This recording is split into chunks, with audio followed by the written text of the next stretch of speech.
નમસ્કાર, પ્રણામ, સ્વાગત છે તમારું અમારી યુટ્યુબ ચેનલમાં। મિત્રો, આજકાલના સંતાનો માતા પિતાને જૂની પેઢીના અને ગામડિયા તેમજ ભંગાર સમજીને લાચાર બનાવીને લાચારીની જિંદગી જીવવા મજબૂર કરી દે છે અને જ્યારે સંતાનો તરફથી મળવા વાળો ત્રાસ તેમને હદ વટાવે છે ત્યારે માતા પિતાને ન ચાહતા હોવા છતાં પણ અમુક કઠોર નિર્ણય લેવા પડે છે અને માતા પિતા દ્વારા આવા કઠોર નિર્ણય લીધા બાદ સંતાનોની શાન ઠેકાણે આવે છે, પરંતુ જ્યારે સંતાનોની શાન ઠેકાણે આવે છે ત્યારે તેમને ઘણું મોડું થઈ ગયું હોય છે અને માતા પિતા તો સહનશીલતાની મૂર્તિ કહેવાય છે, કારણ કે માતા પિતા પોતાના સંતાનોના સુખ માટે ઘણું બધું સહન કરે છે। તો મિત્રો, આજની કહાની ખૂબ જ સમજવા લાયક કહાની બનવાની છે, તો તમને વિનંતી છે કે આ કહાની અંત સુધી ધ્યાનથી સાંભળજો અને પસંદ આવે તો વિડીયોને લાઈક, શેર અને ચેનલને સબસ્ક્રાઇબ જરૂરથી કરજો। તો ચાલો શરૂ કરીએ આજની કહાની। રિટાયર પછી સરકારી કર્મચારી પંકજભાઈને 2 દીકરા અને 1 દીકરી છે। ત્રણેય સંતાનોના વિવાહ થઈ ગયા હતા। મોટો દીકરો ભાવેશ અને નાનો દીકરો રવિ છે। મોટા દીકરા સાથે રહેવાનો તો પંકજભાઈને સારી રીતે અનુભવ થઈ ગયો હતો, એટલે તેઓ એના પત્નીના અંતિમ સંસ્કાર બાદ પોતાનું ગામ છોડીને પોતાના નાના દીકરા અને વહુના ઘરે આવ્યા હતા। જો કે આ ઘર પણ પંકજભાઈએ જ ખરીદીને દીકરાને આપ્યું હતું। એમણે એમ વિચાર્યું હતું કે રિટાયરમેન્ટ બાદ મને અને બંને પતિ પત્ની અમારી વૃદ્ધાવસ્થાના અમારા દીકરા અને વહુ સાથે આ ઘરમાં આરામથી વિતાવી દઈશું। પંકજભાઈએ આ ઘરમાં પોતાના માટે પણ ઘણું ખાસ અલગ હવાઉ જાસ વાળો રૂમ બનાવ્યો હતો। પંકજભાઈ રિટાયર થયા અને એને 2 વર્ષ થઈ ગયા હતા, પરંતુ હજુ સુધી તેઓ ગામડામાં જ રહેતા હતા। તેમના પત્ની પંકજભાઈને એવું કહીને શહેરમાં જવાથી રોકી દેતા હતા કે આપણે શા માટે આપણા દીકરા અને વહુની જિંદગીમાં દખલગીરી કરવી જોઈએ, એટલે આપણે અહીં જ ઠીક છીએ અને આમ પણ આખી જિંદગી તો આપણે અહીં જ ગુજારી છે અને હવે એ થોડી ઘણી જિંદગી વધી છે એ પણ અહીંયા રહીને પૂરી કરીશું। જોકે પંકજભાઈનું તો ખૂબ જ મન હતું કે એ સુરતમાં પોતાના દીકરા અને વહુ સાથે રહેવા આવે, પરંતુ એમના પત્ની ના રોકાવાના કારણે એમની આ ઈચ્છા પૂરી નહોતી થઈ રહી। પરંતુ હવે તો પંકજભાઈના પત્નીનું પણ મરણ થઈ ગયું હતું, એટલે પંકજભાઈ એકલા પડી ગયા હતા। એટલે એમના દીકરા અને વહુના કહેવાથી તેઓ તેની સાથે રહેવા માટે સુરત જતા રહ્યા। સુરતમાં દીકરાના ઘરમાં જઈને ઘરમાં રાખેલા આરામદાયક સોફા પર બેઠા તો એને એવું લાગ્યું કે જાણે કે સ્વર્ગમાં આવ્યા હોય। આ જોઈને પંકજભાઈ કહેવા લાગ્યા કે દીકરા, તે તો આ કાયા પલટ કરી દીધી છે। જ્યારે આપણે આ મકાન ખરીદ્યું હતું ત્યારે તો ખૂબ જ અલગ દેખાતું હતું। હવે પંકજભાઈ આખા ઘરને ખૂબ જ આશ્ચર્યથી જોઈ રહ્યા હતા। ત્યારે રવિએ કહ્યું કે હા પિતાજી, થોડા સમય પહેલા જ તે મેં ઘરને રિપેર કરાવ્યું છે અને નવું ફર્નિચર પણ કરાવ્યું છે। કેટલું આરામદાયક ઘર છે। આવું વિચારતા વિચારતા પંકજભાઈના મનમાં ને મનમાં એના પત્ની સાથે વાતો કરવા લાગ્યા કે કદાચ આજે તું જીવતી હોત તો આપણું આ ઘર જોઈને કેટલી રાજી થઈ ગઈ હોત। આ આરામદાયક ફર્નિચર અને નરમ નરમ સોફા અને આપણી નાની વહુએ તો મને શરબત બનાવીને પણ પીવડાવ્યું છે। હવે તો મારી ચિંતા નહીં કરતી। ત્યારે જ રવિએ કહ્યું કે આવો પિતાજી, તમારો સામાન મૂકી દઉં છું। એટલે પંકજભાઈ હસીને પોતાના રૂમ તરફ જવા લાગ્યા અને અંદર જોયું તો એક મોટો આરામદાયક બેડ સજાવેલો હતો, ઉપર એસી લગાવેલું હતું। પંકજભાઈ હજુ આ બધું જોઈ રહ્યા હતા ત્યાં તો રવિ પિતાજીનો સામાન લઈને દાદર તરફ ચાલવા લાગ્યો। એટલે પંકજભાઈ બોલ્યા કે દીકરા, મારો રૂમ તો આ છે ને? એટલે રવિએ કહ્યું, નહીં પિતાજી, હમણાં થોડા દિવસથી મારી પત્ની કિંજલનો ભાઈ ટ્રેનિંગ માટે અહીં આવ્યો છે અને એ ઘણી વખત ઘરે આવતો જતો રહે છે અને એ આ રૂમમાં રોકાય છે. હવે દાદર ચડીને પિતાજી ઉપર ગયા એટલે રવિએ ધાબા ઉપર બનાવેલા એક પતરાવાળા રૂમનો દરવાજો ખોલી અને કહ્યું કે પિતાજી, આ સ્ટોર રૂમ છે અને અહીં અમે ઘરનો તૂટેલો ફૂટેલો અને બેકાર સામાન તેમજ ભંગાર હોય તે ભરીને છીએ અને દર દિવાળીએ આ રૂમની સાફ સફાઈ કરીએ છીએ.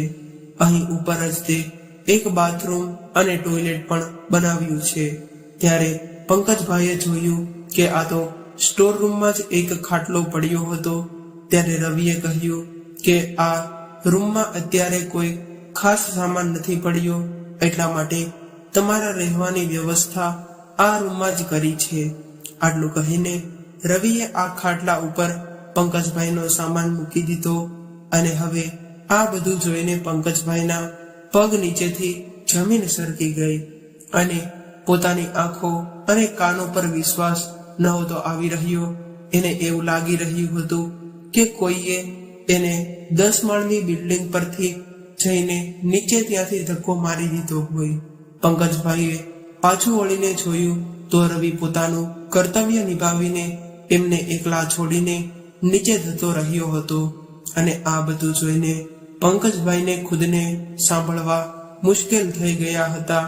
હવે પંકજભાઈ આ ખાટલા પર બેસીને વિચારવા લાગ્યા કે આ કેવી આધુનિક વ્યવસ્થા છે. અહીં બાળકો માટે પણ અલગ રૂમ છે અને ત્યાં સુધી કે ઘરમાં આવવા જવા વાળા મહેમાનો માટે પણ અલગથી રૂમની વ્યવસ્થા છે. પરંતુ ઘરના વડીલ વૃદ્ધ પિતા માટે એક સારા રૂમની વ્યવસ્થા નથી થઈ શકતી. પોતાના વૃદ્ધ પિતાને આ સ્ટોર રૂમ જે તૂટેલો ફૂટેલો સામાન અને ભંગાર ભરવાના રૂમમાં રાખ્યો છે. આવું વિચારતા વિચારતા પંકજભાઈએ પોતાના બેગમાંથી એની પત્નીનો ફોટો બહાર કાઢ્યો અને પોતાના ખાટલાની બાજુમાં પડેલી ખુરશી પર મૂકી દીધો અને ફોટા સાથે વાતો કરવા લાગ્યા કે આ દુનિયામાં કોઈ મારી સાથે હોય કે ન હોય, પરંતુ તું તો હંમેશા મારી સાથે જ રહીશ.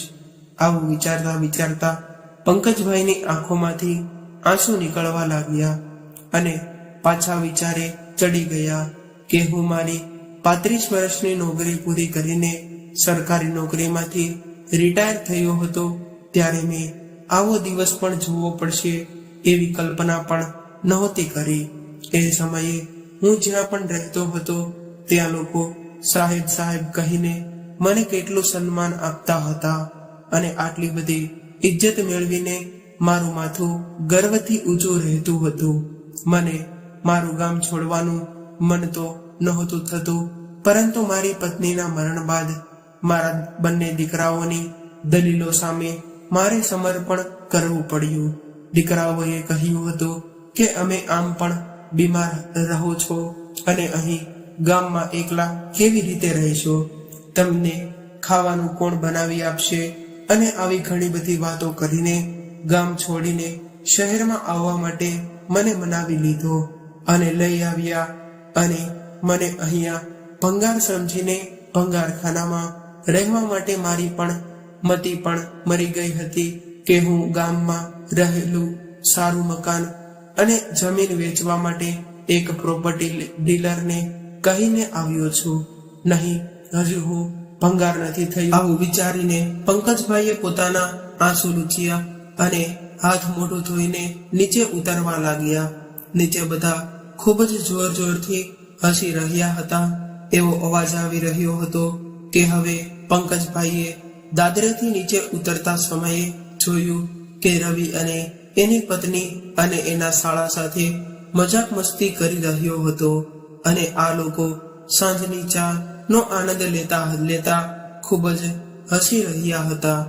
અને જ્યારે પંકજભાઈ નીચે આવ્યા એટલે આ બધા લોકો શાંત પડી ગયા.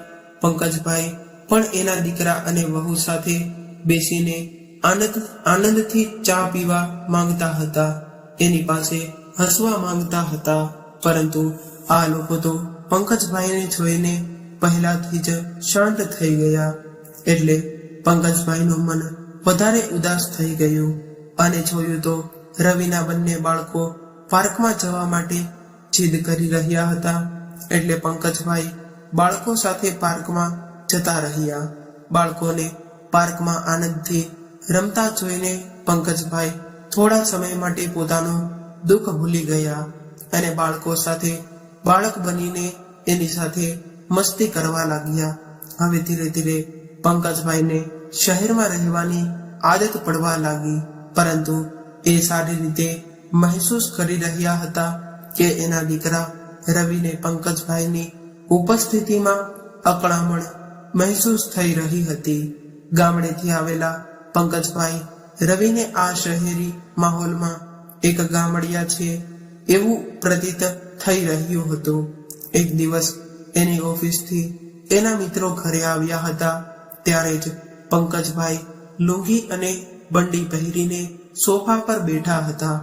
હવે રવિના બધા જ મિત્રોએ પંકજભાઈ સાથે સારી રીતે વાતચીત કરી, પરંતુ રવિને પિતાજીના આવા પહેરવેશથી શર્મિંદગી મહેસૂસ થઈ રહી હતી. એટલે એના દોસ્તોના ગયા બાદ રવિ ગુસ્સો કરીને પંકજભાઈ પર તૂટી પડ્યો અને પંકજભાઈને પોતાના રૂમમાં એટલે કે સ્ટોર રૂમમાં પંકજભાઈનો ખાટલો પડ્યો હતો એ રૂમમાંથી બહાર નહીં નીકળતા એવું ચેતવણી આપી દીધી. હવે ધીરે ધીરે આવી રીતે જે સમય વીતવા લાગ્યો, પંકજભાઈએ પણ પોતાની લાચારીના લીધે આ બધું સ્વીકાર કરી લીધું હતું. પંકજભાઈએ હવે દૂધ અને શાકભાજી લાવવાની જવાબદારી ખુદ પોતાના પર લઈ લીધી હતી અને ક્યારે ક્યારે બાળકોને સ્કૂલે મૂકવા માટે પણ બસ સ્ટોપ સુધી લઈ જતા હતા. પંકજભાઈએ એવું વિચાર્યું હતું કે એમને એમ તો ભંગારખાનામાં પુરાઈને બેસી રહેવા કરતા તો સારું હતું કે થોડું કામ કરીને બહાર હરવા ફરવા રહીએ અને એ બહાને બાળકો સાથે થોડી મસ્તી મજાક પણ થઈ જતી હતી અને ઘરની બહાર હરવા ફરવાની એ એમની ઉંમરના લોકો સાથે વાતચીત કરવાનો પણ મોકો મળી જતો હતો. સાંજે સવારે જ્યારે પંકજભાઈ રોજની જેમ ઉઠી ગયા એટલે એને એલચી વાળું દૂધ પીવાની ઈચ્છા થઈ હતી. એટલામાં વહુનો અવાજ આવ્યો કે લ્યો પિતાજી, ચા પી લ્યો. આટલું કહીને વહુ ચાનો પ્યાલો પંકજભાઈના હાથમાં પકડાવીને જતી રહી. જ્યારે પંકજભાઈએ જોયું તો કપમાં એ જ કાળા કલરનો શહેરી ઉકાળો હતો. એને પીવાનું શહેરના લોકો પોતાનું સ્ટેટસ સિમ્બોલ સમજતા હતા. પંકજભાઈ જ્યારે ગામડે જતા રહ્યા હતા ત્યારે તેઓ રોજ સવારે એના પત્નીના હાથે બનેલું એલચી વાળું દૂધ પીવાની એમની આદત હતી. પરંતુ હવે પંકજભાઈએ પોતાની આદતને મનમાં જ દબાવી દીધી હતી. પંકજભાઈની હિંમત નહોતી થતી કે તે વહુને એવું કહી શકે કે વહુ, આજે મને ચા નહીં પરંતુ એલચી વાળું દૂધ પીવાનું મન થતું છે. કેમ કે પહેલા એકવાર પંકજભાઈએ દૂધ માંગ્યું હતું ત્યારે વહુએ દૂધ તો આપ્યું હતું, પરંતુ એના ચહેરા પર ખૂબ જ ગુસ્સો હતો અને વહુને બડબડ કરતી સાંભળી હતી કે ક્યાંથી આ ગામડીઓ અમારા પડ્યો છે. હવે વિચારતા પંકજભાઈએ ઘડિયાળ તરફ જોયું તો દૂધ લાવવાનો સમય થઈ ગયો હતો. એટલે પંકજભાઈએ જલ્દીથી ચા પી લીધી અને નીચે ઉતરી ગયા. તો તેઓ વિચારી રહ્યા હતા કે કદાચ મોડું થઈ જશે તો દૂધ નહીં મળે અને દૂધ નહીં મળે તો વહુની ખરી ખોટી સાંભળવી પડશે. પંકજભાઈને નીચે ઉતરતા જોઈને વહુએ દાદરમાં જ દૂધ લેવા માટે એક થેલો અને 500 રૂપિયા નાખી દીધા. હવે પંકજભાઈ દૂધ લેવા જઈ રહ્યા હતા ત્યારે જેમણે જોયું કે બાળકો પણ સ્કૂલે જવા માટે તૈયાર છે એટલે પંકજભાઈ બોલ્યા કે ચાલો ચાલો બાળકો, આજે હું તમને બસ સ્ટોપ પર છોડી દઉં. એટલે વહુએ કહ્યું, નહીં પિતાજી, બાળકોને હું છોડી દઈશ, તમે જાઓ. એટલે પંકજભાઈ સમજી ગયા કે વહુ એના બાળકોને એની સાથે શા માટે નથી આવવા દેતી. એમણે એની વહુને એવું કહેતા પણ સાંભળી હતી કે આ ગામડિયા સાથે રહીને મારા બાળકો પણ ગામડિયાની ભાષા અને સારી રીતે રિવાજ શીખતા જાય છે. હવે પંકજભાઈ અને રીતિ રિવાજ શીખતા જાય છે. હવે પંકજભાઈ થેલો લઈને દૂધ લેવા નીકળી ગયા અને મનમાં ને મનમાં પોતાની સ્વર્ગીય પત્ની સાથે વાતો કરી રહ્યા હતા કે તું તો ખૂબ જ ભાગ્યશાળી નીકળી અને ફક્ત મોટા દીકરાનું અપમાન સહન કરીને સ્વર્ગે સિધરી ગઈ.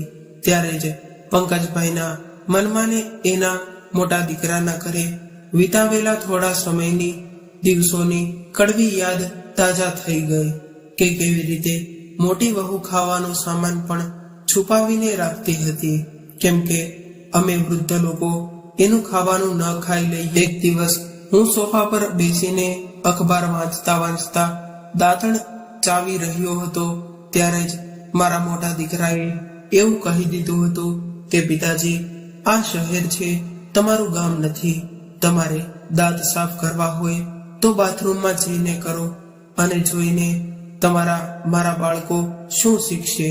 એ સમયે પંકજભાઈ મોટા દીકરાના ઘરેથી 4 દિવસમાં જ પાછા આવતા રહ્યા હતા. આવા બધા વિચારો કરતા કરતા ચાલતા જઈ રહ્યા હતા અને પંકજભાઈને ખબર જ ન પડી કે ક્યારે દૂધની દુકાન પર પહોંચી ગયા. હવે દૂધ લઈને જ્યારે પાછા વળ્યા તો એની દીકરીનો ફોન આવ્યો અને પૂછવા લાગી કે કેમ છે પિતાશ્રી, મને તમારી ખૂબ જ ચિંતા થઈ રહી હતી એટલે મેં વિચાર્યું કે તમને ફોન કરીને તમારા હાલચાલ પૂછી લઉં. ઘણા દિવસો બાદ કોઈ પોતાના સ્નેહી પાસેથી હમદર્દી ભરી વાત સાંભળીને પંકજભાઈની આંખો ભરાઈ ગઈ, દિલ ભરાઈ ગયું અને રૂંધાયેલા ગળેથી પંકજભાઈએ જવાબ આપ્યો કે હું બિલકુલ ઠીક છું. મને શું થવાનું છે? તારો ભાઈ અને ભાભી મને ખૂબ જ સારી રીતે રાખે છે. મને સાચવવામાં કોઈ પણ ચીજની કમી નથી રહેવા દેતા. તું બસ તારું ધ્યાન રાખજે. આટલું કહીને પંકજભાઈએ જલ્દીથી ફોન કાપી નાખ્યો, કેમ કે દીકરી સાથે વાત કરતા કરતા દુઃખના લીધે કદાચ રડ્યા જાય એમ હતું.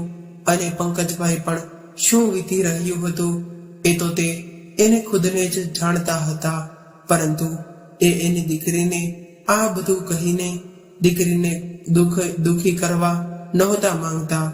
કોલ કાપતા જ પંકજભાઈની આંખોમાંથી આંસુની ધારા થઈ અને વિચારવા લાગ્યા કે કદાચ આટલો જ પ્રેમ અને પોતાનાપણું મને મારા બંને દીકરા પાસેથી મળ્યું હોત તો કેટલું સારું હતું. થોડી વાર બાદ ખુદને સાંભળીને પંકજભાઈ ધીરે ધીરે ચાલવા લાગ્યા. વાસ્તવમાં બીજાના આશ્રિત રહીને અને બીજાના સહારે રહીને વૃદ્ધાવસ્થા વિતાવવી કેટલી મુશ્કેલ હોય છે, અને એ પણ જ્યારે પતિ પત્નીમાંથી કોઈ એક જતું રહ્યું હોય અને એકલા પડી ગયા હોય ત્યારે એને એનું પોતાનું જીવન પણ એક બોજો સમાન લાગવા લાગે છે. પંકજભાઈ વિચારવા લાગ્યા કે મારી પત્ની તો સ્વર્ગે સિધરી આવી ગઈ છે અને મારી હતી બિચારી બસ થોડો તાવ આવ્યો, થોડું માથામાં દુખાવું હતું તો એક દિવસમાં રાત્રે સૂઈ ગઈ અને બીજા દિવસે ઉઠી જ નહીં. અને એ હંમેશા એવું કહેતી રહેતી કે હું આ દુનિયામાંથી તમારા ખભા પર બેસીને જવાની છું.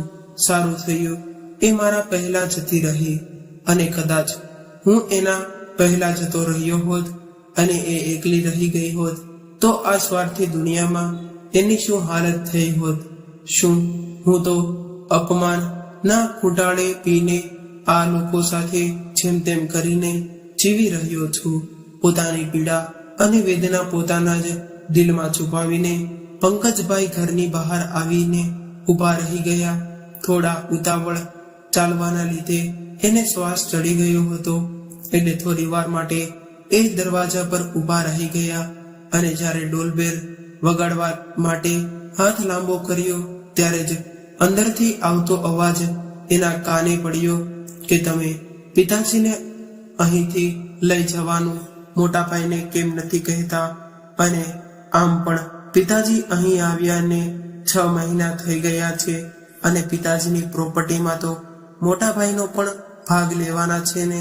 તો પિતાજીને સાચવવાની જવાબદારી ફક્ત આપણે શા માટે ઉઠાવીએ?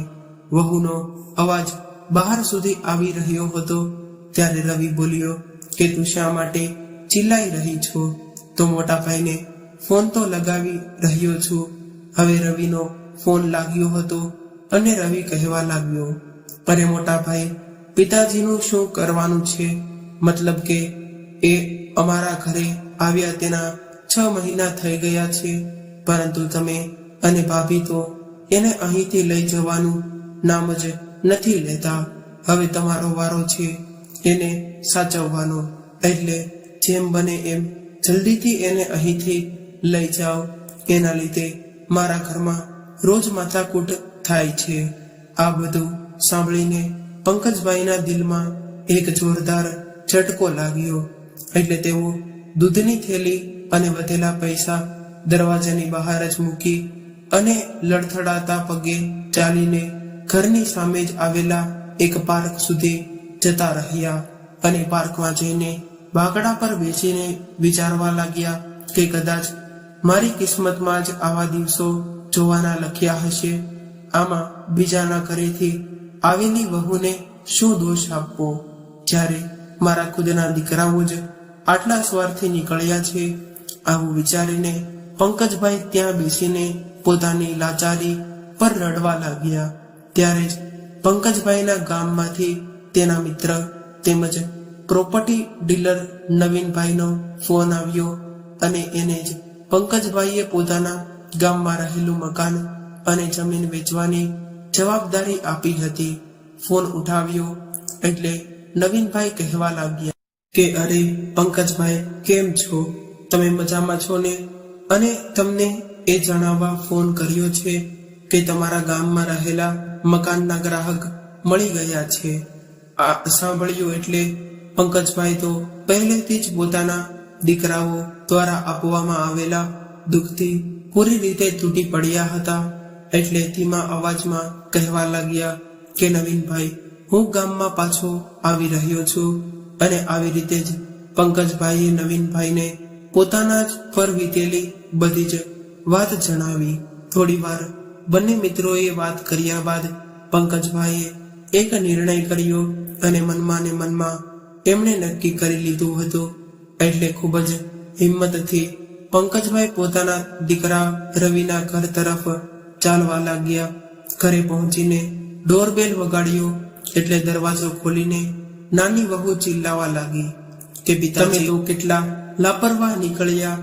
આવી રીતે દૂધની થેલી અને વધેલા પૈસા ઘરની બહાર મૂકીને ક્યાં જતા રહ્યા હતા? આ સાંભળીને પંકજભાઈ કઈ બોલ્યા વગર જ પોતાના દીકરા અને વહુ તરફ જોતા રહ્યા અને તેઓ દાદર તરફ જવા ચાલવાતા થયા. ત્યારે જ તેનો દીકરાએ અવાજ સાંભળીને ઊભા રહ્યા. ત્યારે રવિએ કહ્યું કે પિતાજી, તમે તમારો સામાન પેક કરી લેજો, કેમ કે સાંજે મોટાભાઈ એના ઘરે રહેવા માટે તમને લેવા આવી રહ્યા છે. પંકજભાઈ તો જાણે આ વાતની જ રાહ જોઈ રહ્યા હોય એમ પાછળ વળીને તરત જ કહેવા લાગ્યા કે સામાન તો મારે નહીં, પરંતુ તમારે પેક કરવાનો છે.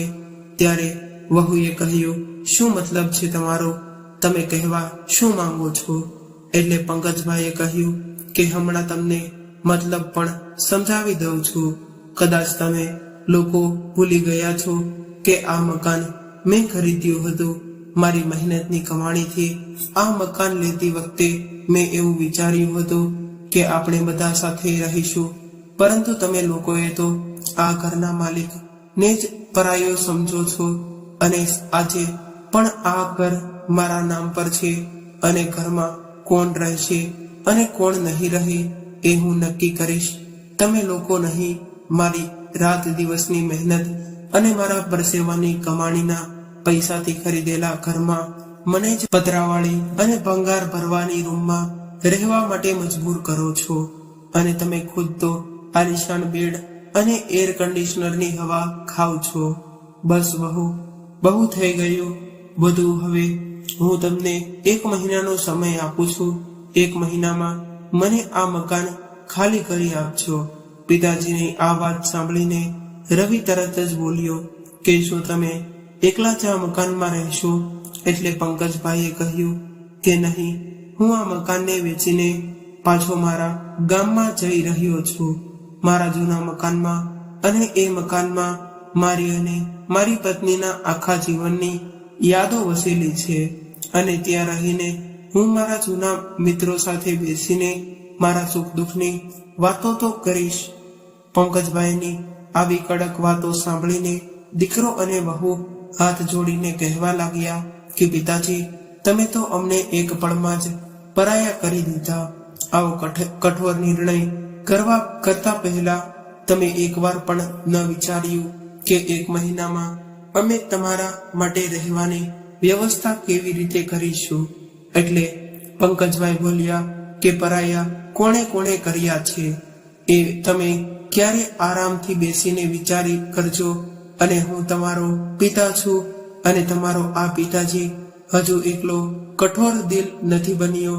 એટલે જ્યાં સુધી તમારી બીજી જગ્યાએ રહેવાની વ્યવસ્થા ન થાય ત્યાં સુધી તમે ધાબા ઉપર બનાવેલા પતરાવાળા ભંગાર ભરવાના રૂમમાં રહી શકો છો. આવું સાંભળીને દીકરો અને વહુ હેરાન રહી ગયા. એ બંને પિતાજી તરફ લગાતાર જોઈ રહ્યા હતા અને પંકજભાઈ ખૂબ જ આત્મવિશ્વાસ સાથે પોતાના રૂમ તરફ જતા રહ્યા. જે રૂમ તેમણે પોતાના અને પોતાની પત્ની માટે બનાવ્યો હતો. પંકજભાઈને આજે પહેલી વાર મખમલી અને આલિશાન ગાદલા પર શાંતિથી આરામ કરવાનું સૌભાગ્ય મળી રહ્યું હતું. મિત્રો, માતા પિતાની સહન શક્તિ અને તેમની ઉદારતાને એની કમજોરી ક્યારેય ન સમજવી જોઈએ.